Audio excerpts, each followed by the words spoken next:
আরে কত হিসাবের নামে আমার কাছে হবিগঞ্জ যাইলে বিচার আইয়ে, মাধবপুরের সাইডে আইলে বিচার আইয়ে। বিচার কিতা হুজুর, আমরা এলাকাত কয়েকজন ফিসাব আইয়ে মুড়ি দান্ডে বইয়া বইয়া বইয়া সিগারেট খায় হুজুর। আপনামা আমি তো জানি তোরার মনে এটা চলে, খাইনি হুজুর। আমরা এলাকাত বহুত ফিসাব আছে হুজুর, বেড টেন লইয়া বইয়া থাকে হুজুর, আসেনি? হ্যাঁ সইল কইও মিসইল কইও, আসেনি? আপনি কোন ফিসাব আমার সামনে এ কোক যে বলে বেডিয়ের সামনে লইয়া বইয়া থাকুন জায়েজ, এ মহিলা গায়রে মাহারাম, এ মহিলা আমার সামনে আসা জায়েজ আছে, জুতা দিয়ে ফিরা দিব, জুতা দিয়ে ফিরা দিব। আল্লাহ নবী হ্যাঁ ফতুয়া দিতেছে, আল্লাহ নবীর দরবারে মহিলা এসে, নবীর দরবারে যখন মহিলা আসছে, যতদিন পর্যন্ত শরীয়তের আয়াত নাদিল হয়েছে না ততদিন আসছে। শরীয়তের আয়াত যেদিন নাদিল হয়ে গেছে এরপরের দিন সামনে দিয়ে পর্দা চলে আসছে। কি কথা বলেন? আমাদের কি ইসলামের শরীয়তের বিধিবিধানের মূল কথাগুলো বলতে হবে।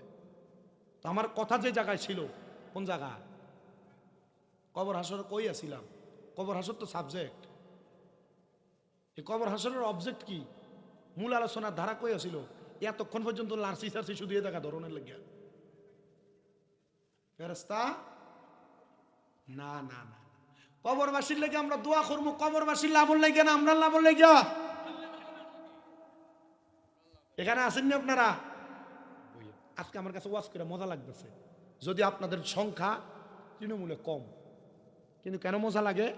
সাবজেক্ট অনুযায়ী কথা বলতেছে, আপনারা বৈশা শুনতেছেন, তার চাইতে আরো বেশি বালা। আজকে এখানে ফুচকা ফলাফাইন কম, মোটামুটি যা আছে বুঝের মানুষ আছে, আলহামদুলিল্লাহ কম বুঝের মানুষ আছে, কথাকে মজা পাইতেছে, শান্তি পাইতেছি। আব্বা আমার এই কথা বহুত ফিসাবরার আপনারা ফিসাবরার উপরে পড়বো, রাগ করেন না আব্বা, আমি যে কথা কইছি এটা উচিত কথা, রাগ করবেন কইরো না আব্বা। আমি চাই না তুমি জাহান নামে যাও। ফিরে যদি আমি সিগারেট খাই, মুড়িতে গাঞ্জা খাইতো না, চিন্তা করবো আমার ফিরে সিগারেট খায়, আমি তো গাঞ্জা খাবো। আসেন ওই কবরবাসীর জন্য দোয়া করার কারণে আপনার লাভ হবে। কি হবে? এবার গেল কবর, কবর থেকে যখন ওই বান্দাটা হাসরের ময়দানে উপস্থিত হয়ে যাবে গো, হাসরের ময়দানে উপস্থিত হয়ে যাওয়ার সাথে সাথে ওই বান্দাটা হাসরের ময়দানে থাকো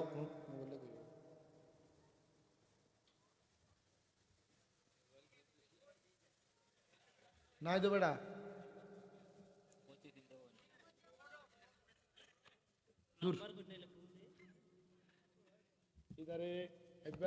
সবাই একটু দূর শরীফ পড়েন আল্লাহুম্মা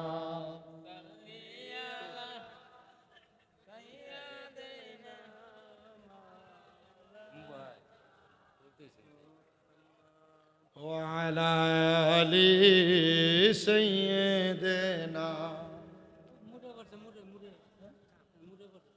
জবান খুলে মোহাব্বতে কর আল্লাহুম্মা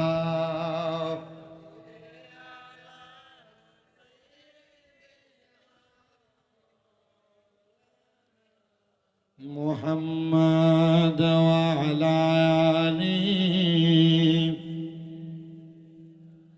মাওলানা। উপস্থিত হাজিরিন আমার শুনেন, এবার যেই ধারাবাহিকতায় কবরের পরবর্তী স্টেশনের নাম হাসর, কন্যা কি? হাসরের পর মিজান, মিজানের পর ফুলসেরাত, ফুলসেরাতের পর জান্নাত এবং জাহান্নাম। আমি সে জায়গায় মিজান পর্যন্ত গেলাম না, তার আগে হাসরের ময়দানে থাকলাম। এরপর একটা কারগুজারি শুনে বয়ান শেষ করব। শুনেন মনোযোগ লাগে। ওই কবরের পরে যখন হাসরের ময়দানে কারা কারা জানি থাকবে? ইমানদার থাকবে, বেঈমান থাকবে, নামাজি থাকবে, বেনামাজি থাকবে, রোজাদার থাকবে, বেরোজদার থাকবে, হালাল খোর থাকবে, হারাম খোর থাকবে। এবার হাসরের ময়দানের অবস্থাটা শোনেন।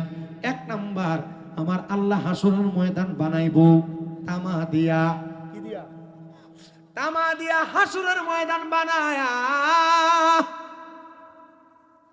ওই হাসরের ময়দানে সবাইকে দাঁড় করাইব। সূর্য একটা না, দুইটা না, 12 সূর্যের তাপ মানুষের এক বিগত 4 আঙ্গুল উপরে দাঁড় করায় দেওয়া হবে। হুজুর এখনই যেই গরম পরে রৌদ্র পরে, এটাই তো মানুষ সহ্য করতে পারে না। এর ঘাম পইরা গায়ের মধ্যে শুকায়া যায়, তখন সূর্যগুলা এমন ভাবে তাপ দিতে থাকবে গো, গায়ের চামড়া পুরার আগে মাথার মগজগুলা টকবক টকবক করে ফুটতে থাকবে। ভাত যেমন ভাবে সিদ্ধ হওয়ার পর উতরে উতরে পড়ে, মানুষের মগজগুলা গইলা গইলা তাদের কান দ্বারা বিস্তীর্ণ হয়ে বের হবে। শরীরের চামড়াগুলা নিচের দিকে খসে খসে পড়বে।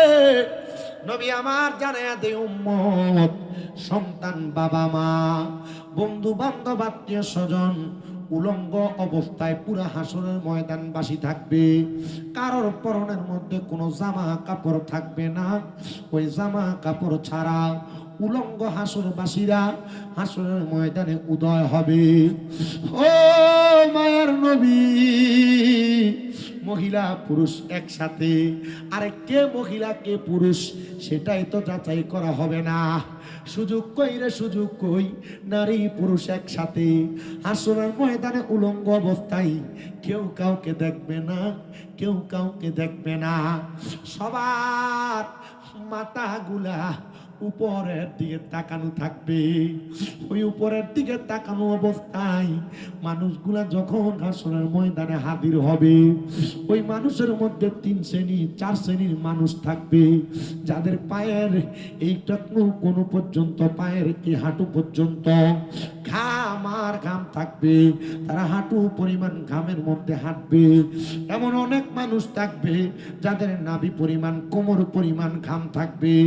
এমন অনেক মানুষ থাকবে যাদের বুক পরিমাণ ঘাম থাকবে। এমন অনেক মানুষ থাকবে যারা ঘামের সাগরের মধ্যে সাঁতার কাটবে।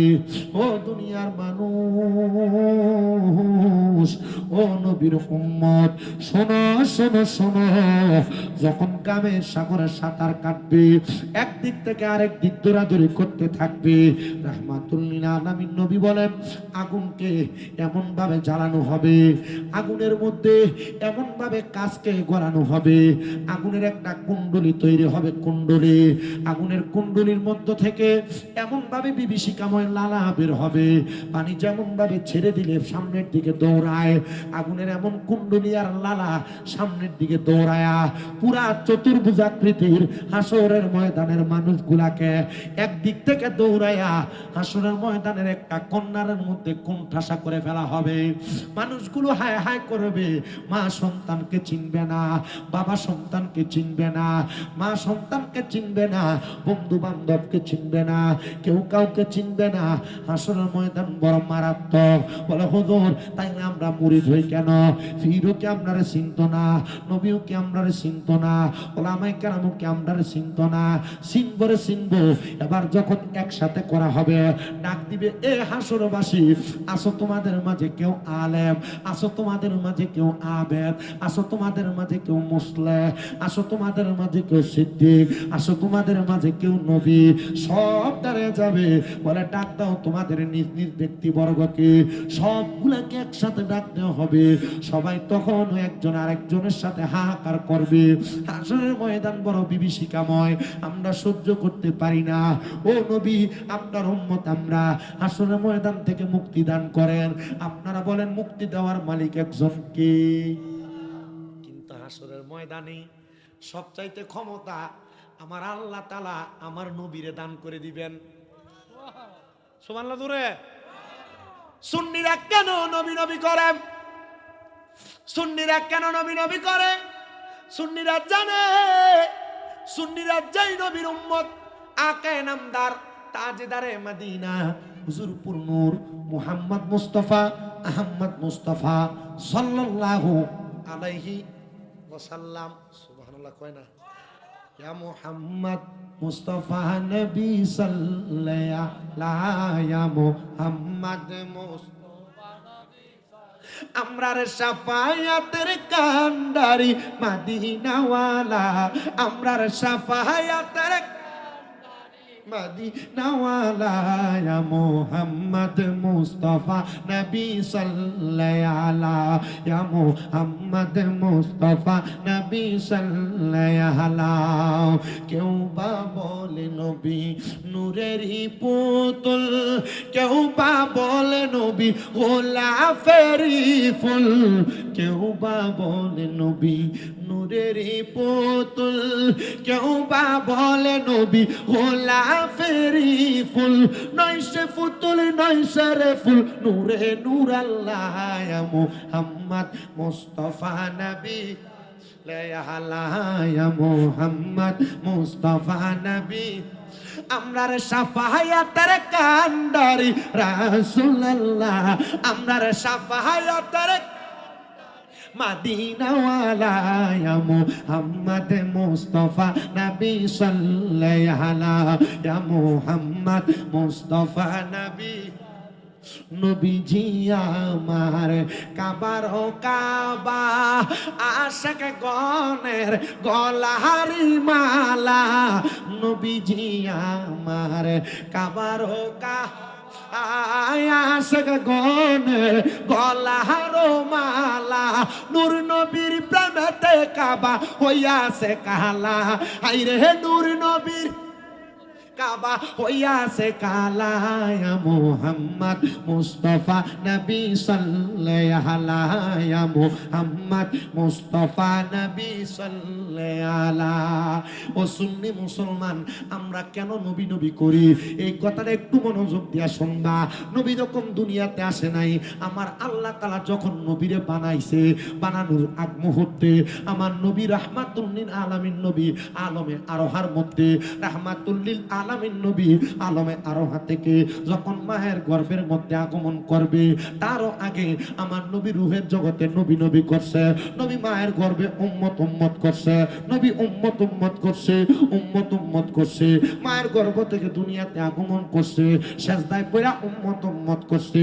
সেজদার মধ্যে পড়া উম্মত উম্মত করছে সেজদা থেকে দুনিয়ায় হায়াতে জিন্দেগির 63 বছর নবী আমার উম্মত উম্মত করছে এখনো পর্যন্ত রওজা আথারের মধ্যে 1500 1550 বছর আমার নবী উম্মতি উম্মতি করে আমরা কবরে যাব নবী আমার উম্মত উম্মত করে ওই কবরের মধ্যে শুধু উম্মত উম্মত করে না হাসরের ময়দানে নবী উম্মত উম্মত করে হাজির হবে মিজানের কাছে নবী উম্মত বলে হাজির হবে ফুলসিরাতের কাছে নবী উম্মত বলে হাজির হবে আমার নবী হাউজে কাউসারের কাছে উম্মত বলে হাজির হবে শুধু তাই না জাহান্নামের মধ্যে নবীর একটা উম্মত যদি থাকে আমার নবী বলে আমি নবী আমার উম্মতকে ছাড়া জান্নাতের মধ্যে প্রবেশ করব না জবান খুলে জোরে জোরে কন্যা সুবহানাল্লাহ